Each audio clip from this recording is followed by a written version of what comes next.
Tonight on CBC Vancouver News. For a single senior woman to go like that, that's not fair. A senior attacked in a Vancouver home invasion last weekend dies. 2 men arrested. Also, they feel very vulnerable, violated in a way.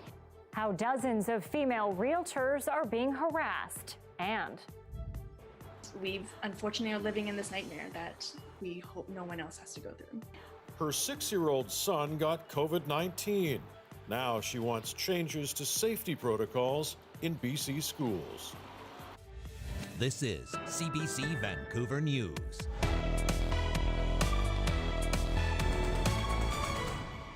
Good evening and thanks for joining us. The woman seriously injured in a violent home invasion on the weekend has now died. Vancouver police say 78-year-old Usha Singh was attacked early Sunday morning. 2 men have now been arrested in what is now a murder investigation. Susanna De Silva joins us live. Susie, what can you tell us about the arrests? Yeah, as you mentioned, 2 men in their 40s have been arrested. One of those, police say, was living at a tent at the encampment at Strathcona Park. Now, unfortunately, as you mentioned as well, for the victim, she did die in hospital yesterday. And here in the neighborhood, there is some relief at the fact there has been arrest, but they are now dealing with the loss of their neighbor. Many of them here saying they know her. There's now a growing memorial on the steps of her home. Just a few minutes ago, some neighbors came together to drop off some flowers. There's now a candle burning, and they say everyone knew her, one of them describing her as a neighborhood legend. The crime left many in the neighborhood fearful, and news today of the victim's death has left many here grieving. I don't want to be part of humanity that doesn't acknowledge injustice. But, you know, for a single senior woman to go like that, that's not fair. She's, you know, there's a lot of them going by COVID, but this was brutal and unjust and uncalled for. Friendly, just kept to herself, didn't really want to bother anybody. A sweet, sweet lady, you know, and she, you know, did her exercise. She walked up and down and she would say hi, wave to us. And it's believed the attack happened around 6 a.m. Sunday morning, and the victim, 78-year-old Usha Singh, lay badly injured for hours until police were called to check on her by a friend. News of the arrests has brought some relief, but neighbors say there are still so many unsettling questions. You know, 6 o'clock in the morning on a Sunday, you know, very strange, you know, and the fact that they seem to know that she was an older lady living alone is worrisome, because it seems like they maybe have been watching her house. 2 men known to police were arrested yesterday, a 47-year-old near Strathcona Park. Police say they executed a search warrant at his tent in the encampment after needing to call officers from across the city as backup. They were met by a very volatile and hostile crowd. As they were trying to execute the search warrant, approximately 50 people did encroach upon them and attempted to interfere in the work that they were doing. Very abusive verbally. The other man, a 41-year-old, was arrested in a trailer near Main and Terminal. But as for motive, what, if any, connection the men had to the victim, what has made police believe they were impersonating officers when they attacked her, and how police were able to quickly identify them as suspects, the VPD wouldn't say. I appreciate there are a lot of questions. This is a very high-profile incident. There's a lot of community concern, and I would love to be able to answer those questions. However, this is a case that is before the courts, and I'm not going to say anything that could possibly jeopardize the outcome of this investigation. It's far too serious and far too important. And neighbors want to see the attackers held responsible. There's a lot of homeless people who are not nasty criminals. They're just something that's happened to them because of the way we live right now. But these people don't, no, they got to go away. A really tragic case, Susanna. What more do we know about the suspects? Yeah, one of them is Pascal Boutillette. He is 41 years old. He was the one arrested near Main and Terminal. He is currently facing second-degree murder charges. He's previously been convicted of break and enter as well as theft under $5,000. The second suspect, Sandy Parisian, was 47. He is one who was arrested at the encampment at Strathcona Park. He is facing a manslaughter charge at this point. He was already wanted on a Canada-wide warrant at the time of his arrest. Mike? All right, Susanna, thanks very much. The family of a missing Chilliwack mother is pleading for help tonight. Well, she's beautiful on inside and out. She's caring, she's loving, devoted mother. 23-year-old Shailene Keeler-Bell was last seen January 30th. Her vehicle was located Monday morning on Balham Road in Chilliwack near the Fraser River. Her phone and other belongings still inside. Now a search is underway. The RCMP Underwater Recovery Team is engaged in searching in the river, and the RCMP Air 1 is searching for Charan from the air. Family and friends have printed off 600 missing posters to hang around Chilliwack. Meanwhile, another woman from the Lower Mainland is still missing tonight. 48-year-old Trina Hunt was last seen the morning of January 18th by her husband in their Port Moody home. Despite the efforts of the local community, police force, and search and rescue, no one has been able to locate her. Port Moody police say the case is still very much active. Well, dozens of women who work in real estate in Metro Vancouver have been the subject of harassment over the last few months. Police are investigating reports of someone sending obscene images and making threatening phone calls. As Isabel Reggae reports, it's been happening across the province and is leaving some women fearful of what might come next. So late at night, like why would you? You're kind of like, why is someone calling you so late? They called again and then again. Brittany Picard says the calls from an unknown number came in shortly before midnight. He started sending pornographic pictures and then telling me what he wanted me to do to him and vice versa, what he wanted to do to me. It's the kind of disturbing communications we're learning 24 female realtors in the Vancouver area have reported to police in recent months. The person is often phoning later in the evenings, using a fake phone number. The conversation is very uncomfortable, somewhat threatening. The Vancouver Police Department's Domestic Violence and Criminal Harassment Unit is currently investigating a number of alleged incidents that did occur within the city of Vancouver. I can't get into any details about the allegations. Picard says the harassment stretches far beyond the Lower Mainland. She is a real estate agent in the Cowichan Valley and claims she's among at least 8 women in the area receiving the same messages and calls. It's violating and you feel unsafe. I even got an Apple Watch with security on it because look at Lindsay Buziak. That's not solved. According to internal board emails obtained by CBC, there have been reports made to at least 6 police agencies in the province. Reports of harassment towards female realtors are not unique to BC. We've seen similar cases in Alberta and in Ontario, with some arrests being made. Some in the industry say part of the problem is not knowing how widespread the problem is. That's because cases are investigated by local police agencies, and real estate agents don't always know that this is also happening in other communities. I think it has reached the point where a national conversation is and a national effort is warranted. I got to reach out because if they're willing to somewhat connect it in some way or we can help. Picard says the harassment can feel isolating, and she believes coming forward with her experience is one way of fighting back. Isabel Reggae, CBC News, Vancouver.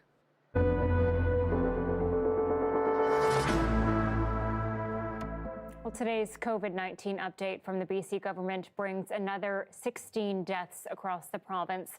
Our death toll now stands at 1,234. 414 more people have tested positive for the virus in the past 24 hours. Right now, there are just over 4,400 active cases across BC. 278 people are currently in hospital with COVID-19, 80 of whom are in critical or intensive care.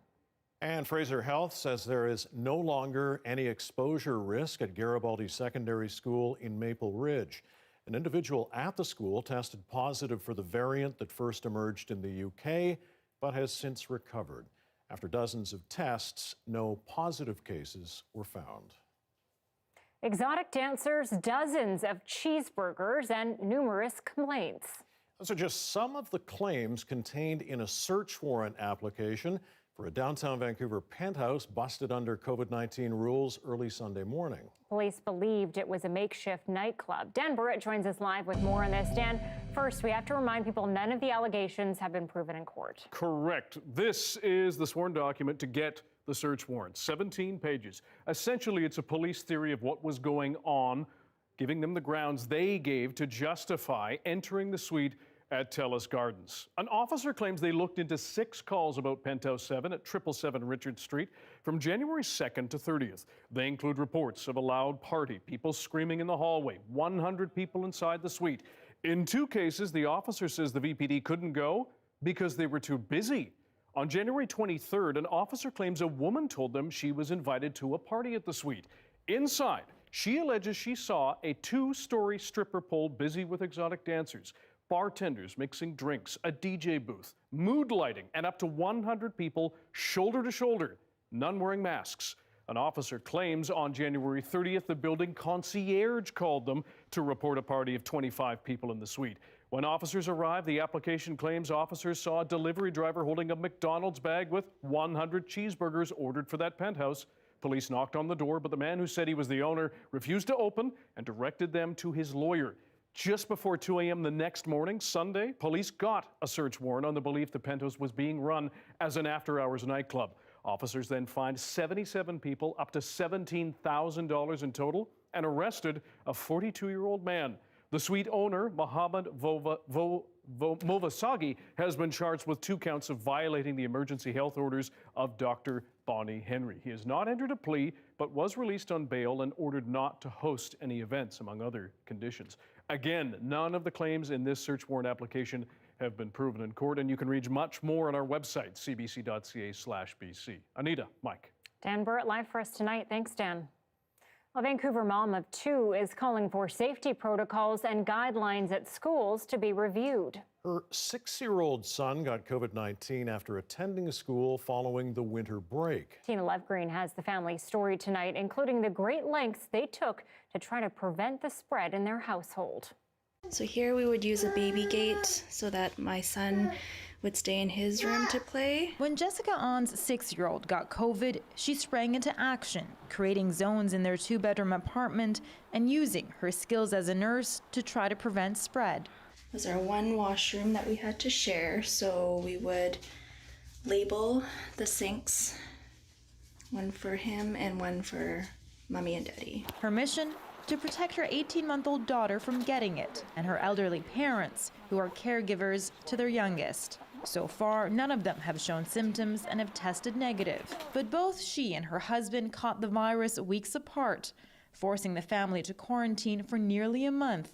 The idea that, kids who test positive, they have mild symptoms, but the effect of what it has on the family, the risk of someone in the immediate family getting COVID because of a positive child is quite high, in my opinion. She says public health told her her son likely got the virus from school, but there's no way to know for sure.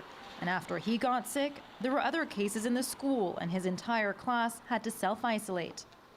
We set out these guidelines in September when this all started. Data has changed, there has been more transmission, we're learning more about the virus, but these guidelines have not changed at all. In BC, fewer than 3,000 positive cases have been detected in children under the age of 10, or 4% of the total case count.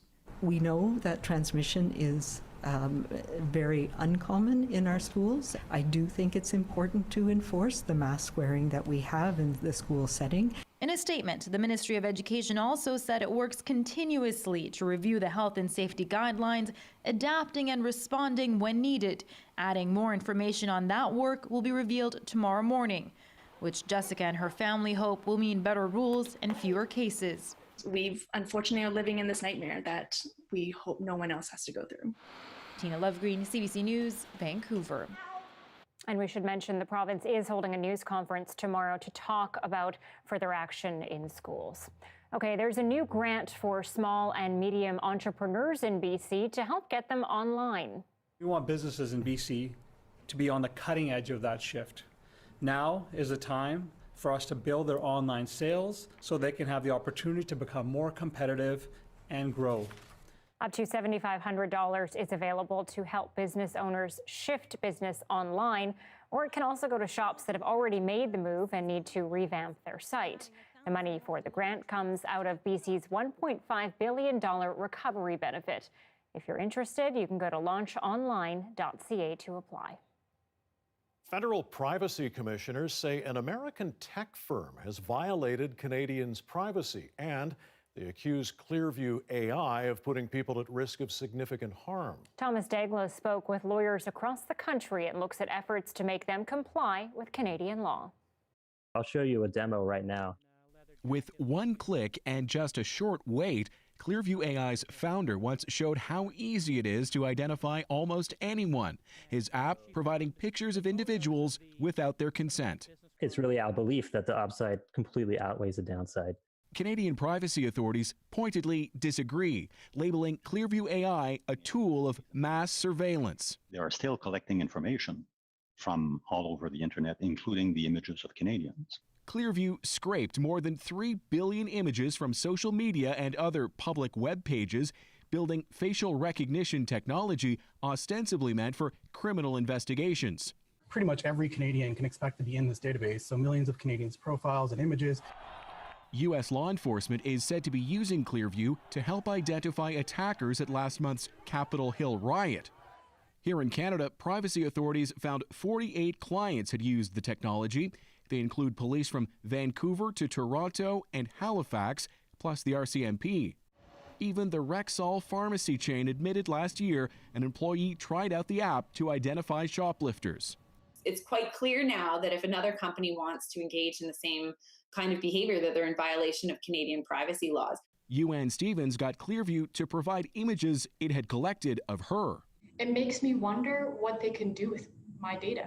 I'm also afraid of discrimination. I'm not white. I'm a person who I could potentially be misidentified as a criminal. Clearview pulled out of Canada last summer. Now the federal privacy commissioner acknowledges he has little leverage to punish the U.S.-based firm and no ability to fine Clearview, even when newly introduced privacy legislation comes into effect. Thomas Dagg, CBC News, Toronto. A dozen small dogs have been seized by the BC SPCA on Vancouver Island.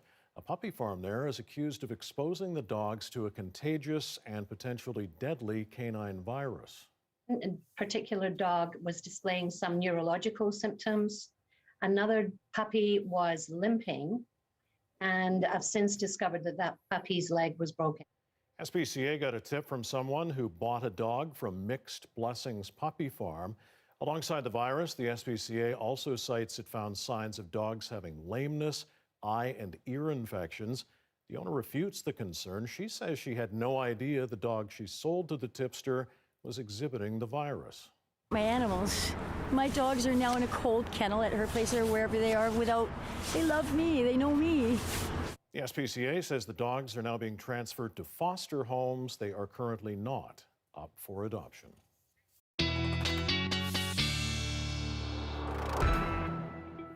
Meteorologist Johanna Wagstaffe joins us now. What a beautiful day today. Today was the day we all needed. Yeah, desperately. I think it was just a stunning break between systems. We saw the crisp blue skies, the snow on the mountains. Cirrus vibratus started to move in around midday. That's that high fish scale clouds we saw, and now it's pretty overcast. Let me start off with the temperatures, though. Our one-day wonder is coming to an end. 5 right now at YVR, 3 up towards Campbell River, and hanging on to a 2 out towards Hope.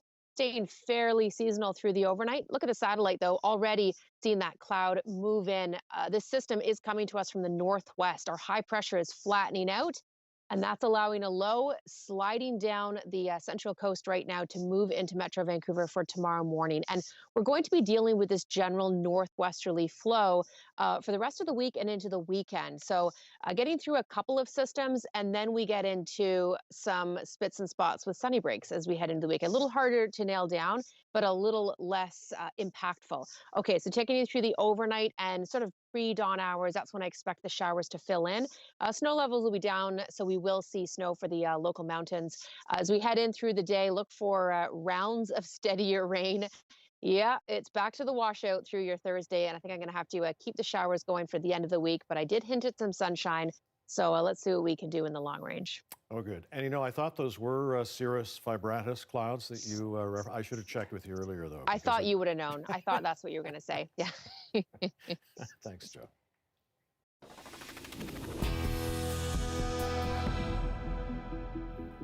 Tributes are pouring in for Charan Gill tonight, a man who is being remembered as a passionate community leader. He died at the age of 84 yesterday. Over 5 decades, Gill sought to protect workers, seniors, and women and led the fight against racism in BC. Mira Baines has more tonight on his legacy. Charan Gill, a community leader with a zest for life and a can-do attitude, is being remembered fondly. He was known for being an outspoken advocate for change, who organized rallies against racism in the 1970s and 80s. Gill also pushed for the rights of immigrants in the workplace and established the Canadian Farm Workers Union. Some farmer called me that he will break my leg into 3 pieces. His passion inspired others, including BC Labour Minister Harry Baines, then a young man who was in awe of Gill. It was a time when it wasn't easy to stand up against the likes of KKK, who was organizing in BC and creating havoc for many of the visible minorities. Gill didn't give up and was awarded the Order of BC for his work. He established PICS, Progressive Intercultural Community Services, for newcomers to Canada with just $80. Satbir Chima called him Paji, meaning brother, and took over from Gill as CEO in the last few years. Always looked for opportunities to help people, and that was great, awesome. I mean, he will be missed. Once in a lifetime you come across such people who do so much selflessly for the community. The organization grew under Gill, eventually operating with a multi-million-dollar budget. And Gill used his know-how to have a seniors facility built and spoke out against elder abuse. I had a dream I should be doing something for seniors. They actually built a facility out in Surrey where people from the South Asian community could be treated with dignity, where they'd have a place to stay, where they'd have a place to mingle and further their own cultural pursuits. Gill also stood with women in the South Asian community against violence by helping establish a transition house for immigrant women and formed partnerships so that they and other immigrants could enter the workforce with more success. And there really was no person like Charan Gill that was able to utilize the partnership with the business community to create opportunities for women that, for example, were facing challenges at home. He died of cancer in hospital with his family by his side at age 84. Mira Baines, CBC News, Vancouver. A lot of great tributes to him yesterday upon the news of his passing. He really did a lot for the South Asian community here in BC. He's behind quite a legacy, that's for sure. Okay, just a quick reminder, you can also watch our newscasts live on CBC Gem. CBC Vancouver, also on Facebook, YouTube, and Instagram. It was Canada's political scandal of the summer involving the Prime Minister and a children's charity. We got a federal government contract worth millions. Just ahead, who the co-founders of that charity blame for the scandal and what they're saying about their once celebrated friendship with the Prime Minister.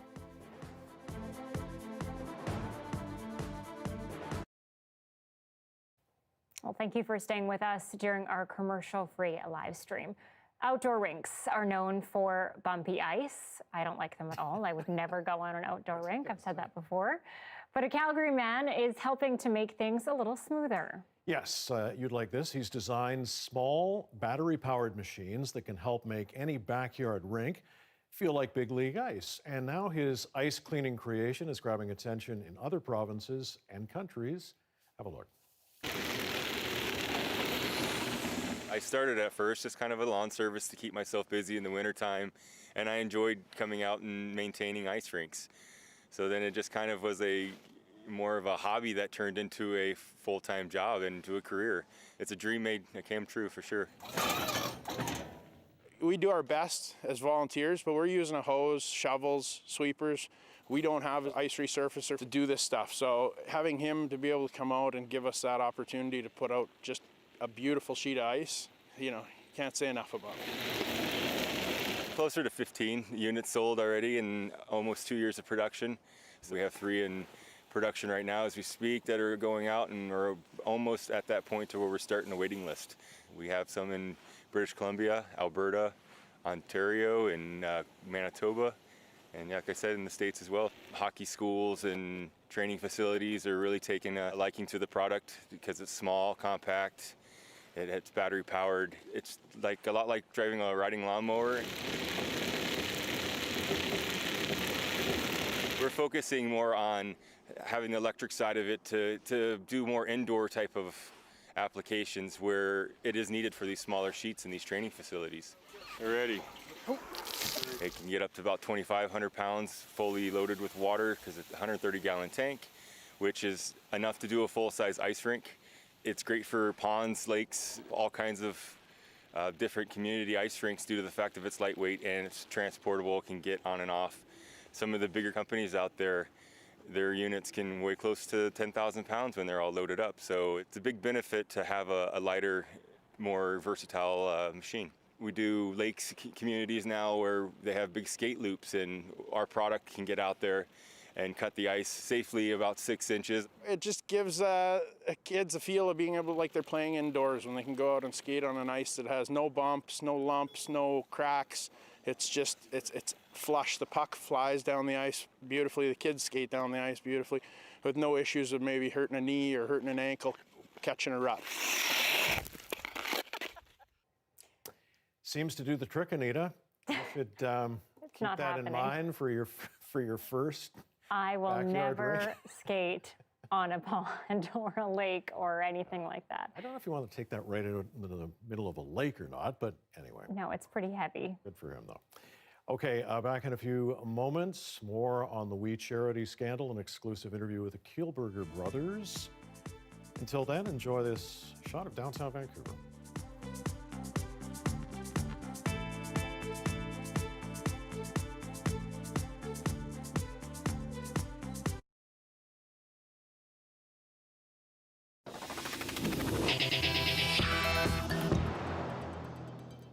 Well, tonight, in the aftermath of a political scandal that rocked their global charity and reshaped its future, Mark and Craig Kielburger are speaking out. In an interview with Mark Kelly in the Fifth Estate, the founders of We Charity lay out their regrets and frustrations over how it all went down. We Day! It was 2015, and the newly elected Prime Minister chose this event for one of his first public appearances. Trudeau had been invited to We Charity events multiple times since entering politics, as were his wife, his mother, his brother. I'll acknowledge that I and Mark, we were politically blind how that would be seen. Full acknowledgement of it. We were working with politicians of all stripes, of all parties, in every region of this country. And frankly, in hindsight, let me be very candid, I wish we hadn't. The Kielburgers sat down with the Fifth Estate, their spirits, like their children's charity, battered by being at the center of the We Charity scandal. Well, it wasn't the failure to recuse scandal. Right. It wasn't the Prime Minister scandal. It wasn't the government scandal. And ended up being the We Charity scandal. Last summer, the Prime Minister came under fire for handing the We Charity a multi-million-dollar sole source contract to run a program paying students to volunteer during the pandemic and not recusing himself from that cabinet decision.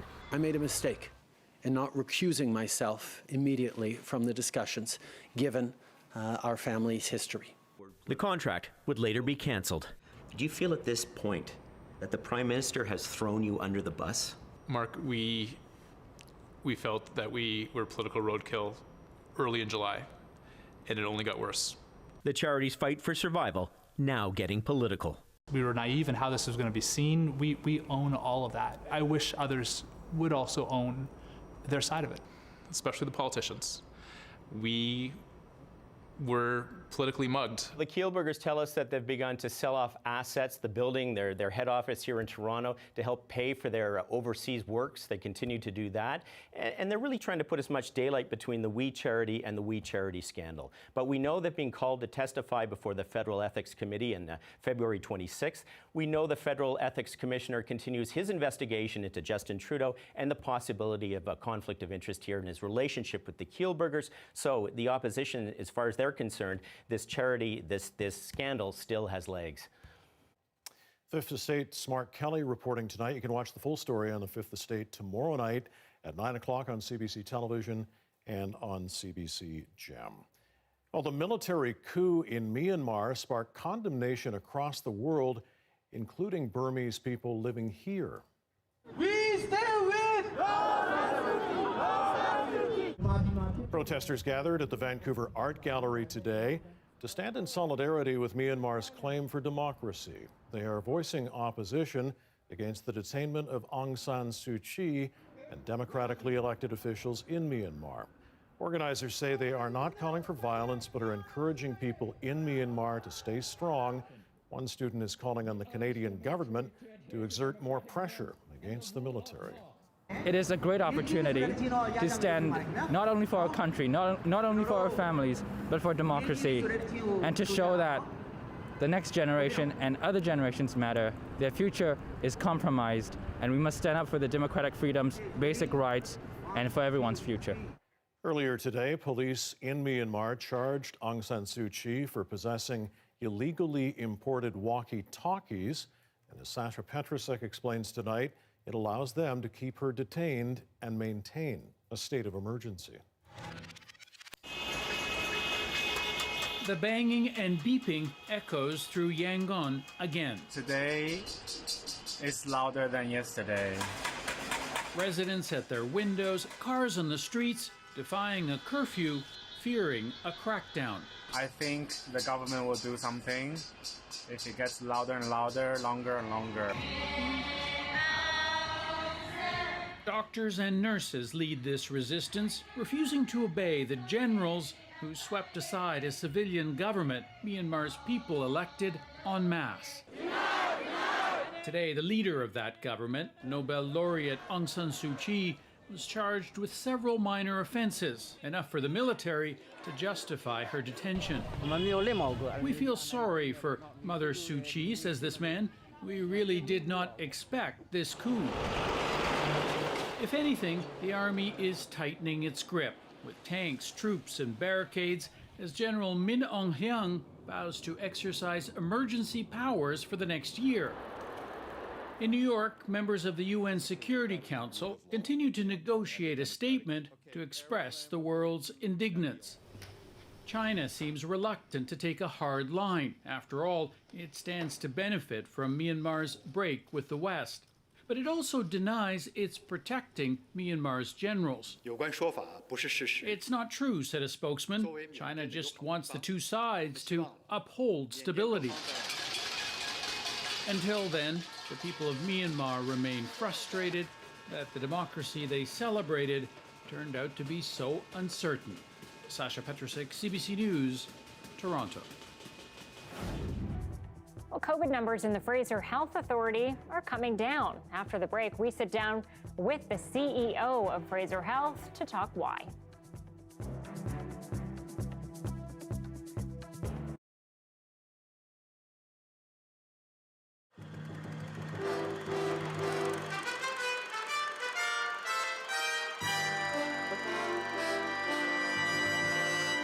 If nature meant us to be a nice, toasty gold color, why is the Caucasian race so many shades of off-white? Well, to a hot new business enterprise, answering that question is money in the bank. Enter the tanning studios. If nature slipped up and the sun is on vacation, machines like Dr. Spock's transporter room will do the trick. And business, they tell us, is booming. English Bay in the winter. Not exactly the best place for bronzing your body. But for tanning buffs, now there's a way to get that tan, even in the rain. New to Canada, tanning salons have been around the States for a while, and they're a huge success in, of all places, California. Business journals are calling them the hottest new franchise idea. But is it good for you? Dr. Dodd is a Vancouver dermatologist. Well, I think really one has to sort of feel that artificial tanning methods are really the same as tanning methods in the natural sunlight. As long as people are aware of the potential long-term side effects, then really the decision is a personal decision. I can tell you not to smoke and not to drink alcohol and get lots of exercise and don't overeat, because this will reduce, theoretically, the morbidity that you can have. Whether you do those things is your own personal decision. As long as it's up to us, let's see what tanning's all about. The ultraviolet rays from the sun are generally classified as A, B, and C. C rays are the most dangerous. They can cause severe burning and eye damage. But these rays are filtered out by the Earth's atmosphere and are not present in most artificial tanning systems. The B, or mid-range rays, trigger the tanning process, producing a pigment called melanin. But they can also cause burning if you're not careful. Finally, the A rays react with the melanin, and that's what gives you a tan. This is Tanfastic. Hi, Colleen. How are you today? Great. Good. Boy, 24. Yeah, 24th visit today. Yeah, 15 minutes? Sure. That's okay? Yeah, that'll be fine. You're not burning or anything? No. Okay. Getting a little... Ron McMahon spends his summer days on the beach. Now he frequents Tanfastic. $49 gets him 20 tanning sessions. Here they use bulbs with approximately 90% B rays and 10% A rays. It's called a UVB system.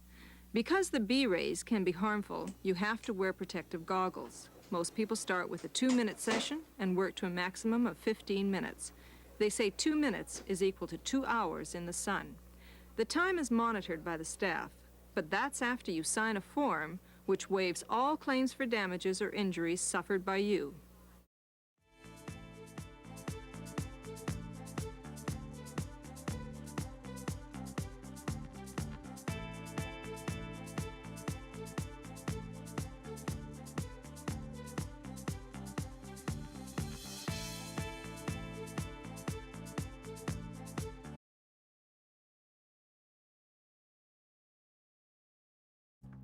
Here are some of the stories we're following tonight on CBC Vancouver News. I think it was a very tragic incident, and I think it shook the neighborhood, put a little fear in us about the safety in the neighborhood. An elderly woman who was attacked in a home invasion early Sunday in Vancouver has now died. 2 men have been arrested in connection with her death.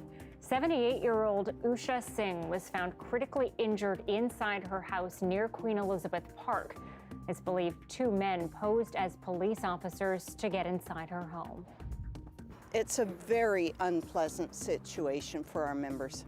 About 24 women who work in the Metro Vancouver real estate industry have been targeted by someone sending obscene images and making threatening phone calls. Reports have been made to at least 6 police agencies, but the majority of the cases are being handled by VPD. To date, there have been no reports of physical harm, but the real estate board calls it scary. So it was a very hard emotional time, and it was just also really hard to separate us at home because he's 6 years old and he's so dependent on us. A Vancouver mother wants public health to review safety protocols and guidelines at schools. Her 6-year-old son got COVID-19 after going back to school following the winter break. The family had to take extraordinary measures to try to prevent the virus from spreading in their household. Both parents did end up testing positive. And as COVID-19 numbers remain stable or are increasing in some regions of the province, other health authorities are seeing big drops in cases. Earlier today, I spoke with the CEO of the Fraser Health Authority, Dr. Victoria Lee. Fraser Health numbers are down again today, in fact, very much on par with Vancouver Coastal Health. What is the health authority doing to make those numbers go down? What's working? It's not one thing, of course, because then we would have seen significant improvements earlier on. But I think what we are seeing is complex interventions that are all working together to make this pandemic response very robust. One is ensuring that we're having early detection, so getting tested as well as following up with those cases and contacts very, very quickly, ensuring that those that are at risk in vulnerable situations like healthcare settings or in other work settings, long-term care settings, there's very good protection and understanding of what those protections are. And then, of course, having very good public health measures at broader societal level. And I think that, again, involves sacrifices and commitments from everyone, and that we need to applaud. I don't think it's one measure, but it's all of those things together that we've been successful in bending the curve again. Some of the recommendations have been to stop wearing cloth masks and wear a medical mask all the time. Do you recommend that people in Fraser Health and around the province do that? Yeah, that's been an area medical mask as well as double masking have both been coming up more recently. And our recommendation, and I think it's very important in our healthcare setting, is to stick to medically recommended masks. I think in the public setting, what's been more important is the fit, and there's currently insufficient evidence for double masking. And in terms of medical masking, I think we're currently reviewing any evidence for that in a public setting. But I think when you put too much emphasis in one module of intervention, that's when we can get into trouble. So we need to make sure that we're still physically distancing, washing our hands often, staying home when we're sick, and all of those important things. And masking is just one of those things that we need to follow. And the fit is actually sometimes more important than layers of the 2 layers that sometimes that people are looking at with double masking as well. We've all seen the loose masks hanging off their face for sure. Yeah. Dr. Lee, a big education announcement is coming in BC tomorrow related to COVID. What are you expecting to come out of this, given the Surrey district in your jurisdiction has had many school exposures and people have been quite vocal there about what they want to see? We still do have very limited transmission in schools, and wherever possible, we have proactively worked with schools and parents, teachers to ensure that we're intervening as early as possible.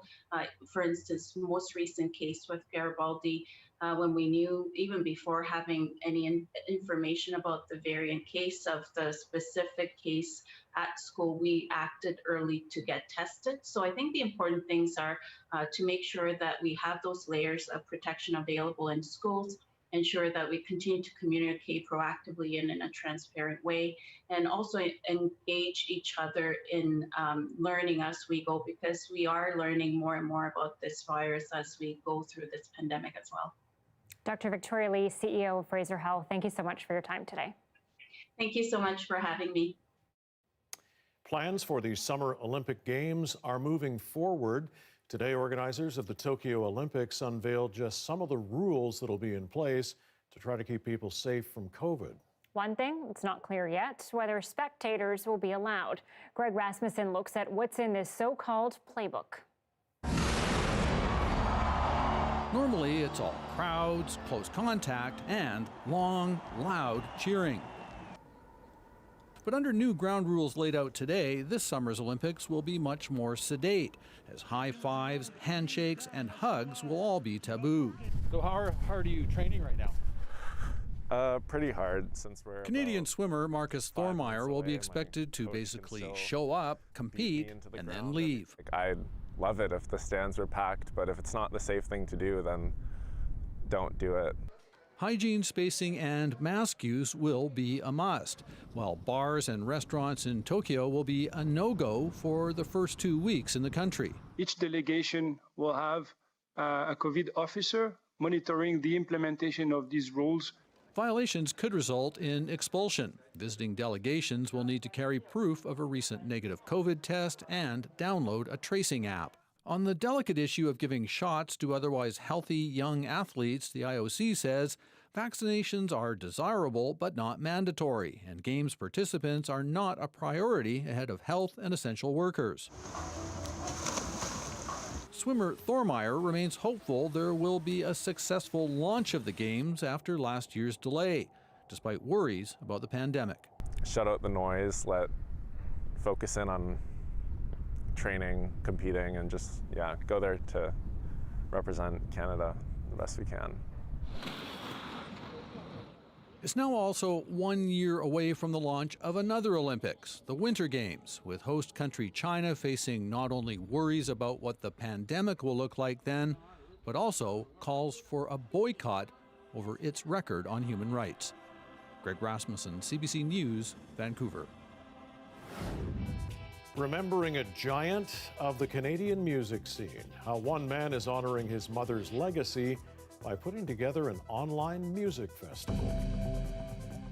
And at 6:43, you are looking at a live shot downtown Vancouver. A little bit of North Van over there. Hope you enjoyed today's sunshine on the South Coast. Something we're a lot more familiar with these days returns tomorrow. Johanna's forecast is next.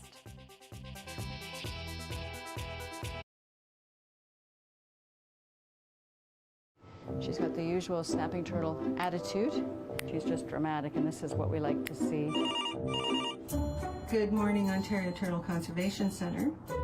This is a very young turtle. It was found in the wild but had a fractured shell from being hit by a car. So it's just had some temporary tape put on. My name is Sue Carstairs. I'm a veterinarian and executive and medical director here at the Ontario Turtle Conservation Centre. Our mission here is treat, rehabilitate, and release turtles that are injured or ill. We do identify them by number, and we try not to name them. These are wild animals, and they're going to go back into the wild, so we want to respect that. This year, we have admitted 1,451 turtles. Most of the turtles are admitted due to vehicle trauma, so they are hit by cars on the road. When she first came in, you could barely tell that she was alive. She was hit by a car. The car straddled her and scraped off a big portion of her shell, right down to her spine. This whole area was missing and bloody. It was open right into her body cavity. Turtles feel pain just like we do. They don't have a voice, they're not crying, but you can see when the pain medication takes effect, they're just like, ah. We x-ray all turtles when they come in, and that's how we found out that she was carrying eggs. It's kind of neat because you can see all the eggs. These are all snapping turtle eggs. How wonderful that not only can we save her, but all her babies. Those little guys working hard to come out. We leave them to just come out at their own pace.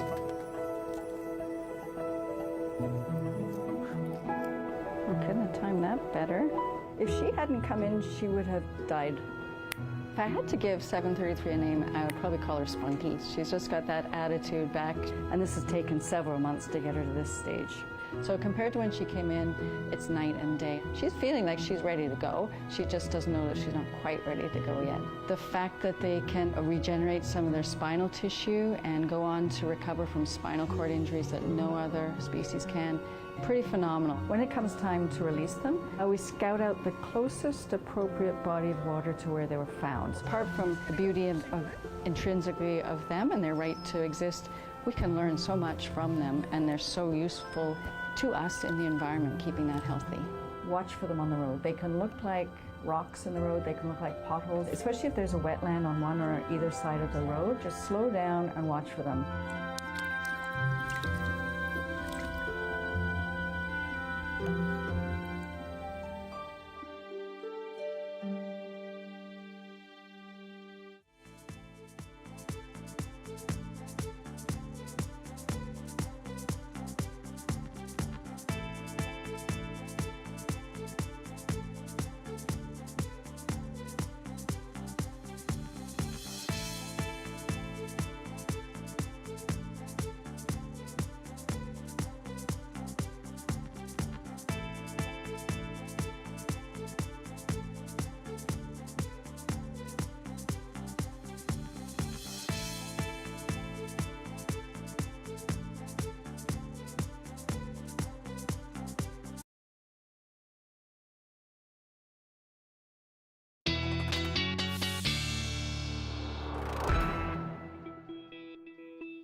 Meteorologist Johanna Wagstaffe joins us now with the forecast. You wake up this morning, I mean, stunning day, but you leave us wanting more. Yeah, that's the You're way not I getting roll. more.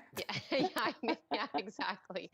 Yeah, not a bookended sunshine day. Just it's always better to leave wanting more, I think. So the rain is coming for tomorrow. I want to start off with the big picture across the country. Some interesting weather stories to talk about. Cold air descending across the prairies as we speak, minus 20 right now and through Regina. Temperatures in Calgary have been seesaw like no one's business this week, going from a minus 12 right now, all the way back up to the freezing mark tomorrow, and then all the way back down to minus 17 tomorrow. That is some of the wildest weather we're going to be seeing. We've got extreme cold alerts for the north, which is unusual. Iqaluit is going to be going through an extreme warm-up, though, on the other side of that Arctic air. So watch for those temperatures over the next couple of days, ending up around minus 5, which is unbelievably warm for this time of the year. On the west coast, we've got part of that Arctic air mass descending across the province, some cooler air anyway, as we head into Sunday and Monday. So this is our long-range story. Our short-range story is the rain that returns for tomorrow, as I mentioned earlier. This is also bringing a good shot of snow, as you can see, through Thursday for the interior. Just 2 to 5 centimeters for valley levels. Prince George, you're just on the edge of this system. Kamloops, Kelowna more likely to get the accumulating snow. And then Vancouver, we're left with that northwesterly flow through Friday and Saturday, so having to keep a few showers in there. Cranbrook, you're on the edge of this one, so the Kootenay's not getting into the snow or the rain for tomorrow. Just want to show you the afternoon highs. Here's Thursday into Friday, and you can start to see that Arctic air descend slowly across BC. Again, that is going to be our story as we head into the long-range forecast. You can see those temperatures Sunday night and Monday night. That's when we start to get into that modified Arctic air mass. Until then, still pretty mild when we compare it to our 30-year average. Lots of rain for tomorrow, tapering to showers for Friday. I think we'll see some sunshine by the time we hit Saturday. Better chance of a sunnier day on Sunday. And then we'll be talking about what those minus temperatures will do when we introduce some precip. But I'll save that for the end of the week. Ooh, some precip. Yeah. Okay, I'm ready for That's all it. I'm saying. Okay. Thanks, Johanna. You're welcome. Well, Black History Month also happens to be Reggae Month. A Brampton, Ontario man is honoring that by putting on a series of performances by Canadian artists, all while sharing his mother's legacy. Denise Jones was a force in the Jamaican-Canadian music industry. She passed away in December after a battle with cancer. Talia Ricci spoke with her son about her accomplishments and how he plans to continue in her footsteps. So, tribute to the legends of reggae. It is traditionally a live show. Given the world that we're in right now, we really had to revamp how we come back out with the concept. We're rolling out the content in February off of our website, tributetothelegendsofreggae.com. A lot going on around it, and to be able to announce Ziggy Marley as headlining our content with a lineup that is purely Canadian is huge for the reggae music industry in Canada. And obviously your mom was such a trailblazer in this industry. How is her memory going to be a part of this? All of the content this year will be in honor of her. She actually passed a week after we finished shooting. It was almost like that last event that she was waiting for us to make sure was good before she could sign off. But always in memory, and everything that, you know, is being done now is guided by her footsteps. Can you tell me about some of her accomplishments? One of the ones that stands out is the creation of the reggae music category in the Junos, which years later has spawned so many wonderful talents. She was always about trailblazing, leading, bringing people with, right? Not just about opening a door for herself, but opening a door for her people. And it's beautiful, right? But it's also, you're seeing all of these stories about mom, and so the emotions are on a whole other level. You see the Prime Minister and other dignitaries, and it made me step back and just kind of be like, wow, you know, because you know this individual is mom. I was able to step back and just be in awe of her.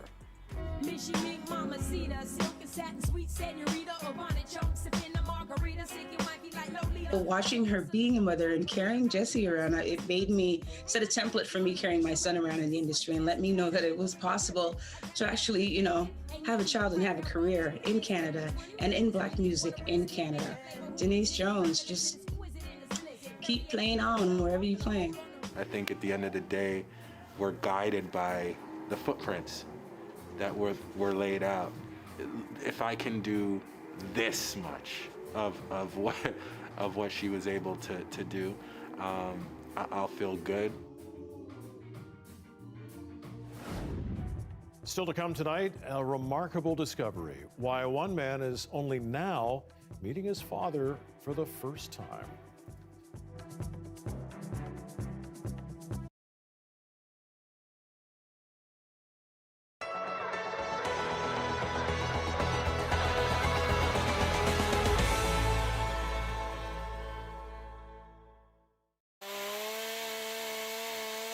We were trying to think of something to do as a family a while back when we were watching way too much TV. Kind of dreamt this idea up. So my son Stephen and I decided, you know what, we're just going to put it up anyways and try to have it ready for New Year's. November 21st, we started making ice. It was a little warm back then. I brought in a freezer from the cottage, and we made some ice in the backyard in the Home Depot pails, and then got the Rubbermaid totes from Canadian Tire, and started making ice blocks that way. Had 11 or 12 totes, froze them, waited till they were frozen. Then again, the process stacking and keeping ice. And then when we had enough ice, then about a week before Christmas, we started to put up the foundation in that. Many hours, all those hours of not just sitting around, just doing something, talking to so many people as they come by, which is not normal. I mean, this year is kind of unique. Every second person is wanting to communicate, wanting to say hi. Unbelievable. Never thought that many people would be interested, but I had one lady come by with her sister from out of town, and she brought her to come and see it. A family was just here with her grandpa with her granddaughter, and she said, I want to go in the castle, but I said, you know what, maybe next year if we do it again, and next year will be a better year. You know, you don't need to just sit around the house and do nothing. Get out, go for a walk. Birds are singing. Now we can get together with a few people and get out there and walk with them. Have a little bonfire in your backyard. Enjoy.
Okay, a man from a Nova Scotia First Nation made a remarkable discovery last year, thanks to his granddaughter. As Paul Palometer reports, by using DNA kits, they learned they had family all over the country. And for Rufus Copage, she got to meet his father for the first time.